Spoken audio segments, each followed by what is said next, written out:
Can you tell me where do you get the creativity or inspiration for design for your designs? Yeah, all over. I mean, obviously, Event Leadership Institute's a great spot. I go to a lot of the other online blogs and publications and whatnot.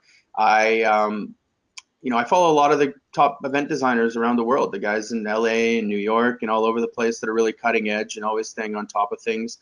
But I really dig into the client's background and history. And, obviously budget has to do with it too. What's the venue? What are we trying to accomplish? You pull all these things together and, you get a feel for what the design is going to look like. So, I mean, design can be visual, design can be the layout, design can be the itinerary and the agenda for the evening, design can be the food and beverage service.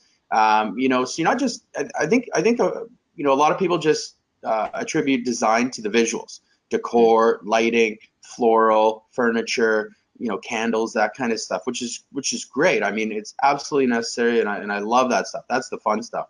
But I think for me, design really comes back to making everything just feel like this is the way it should be. And how would you do it any other way? Like, it just should feel right. So, where are you putting your registration table? Where are you putting your coat check? Where are the washrooms? Where are your tables set up? Where's the bar? Where's the food? And then that layer of service over top of that. Who do you have at the front? Who do you have running the food and beverage? Is the food reception style? Is it sit down? Is it buffet? Is it food stations? Is it hand pass? Are there platters? So even within these different verticals of event elements, there's so many decisions that can be made. So design to me is not just about the aesthetics. In fact, that's usually the last thing I look at. That's kind of the cream on top there, the cherry on top. It's more creating that base layer, the foundation. I find that we start really with two documents: the layout, the actual physical 2D floor plan, and the itinerary agenda for the evening. So one is kind of the physical layer of the event, and one's kind of that service level and what's going to be happening throughout the event.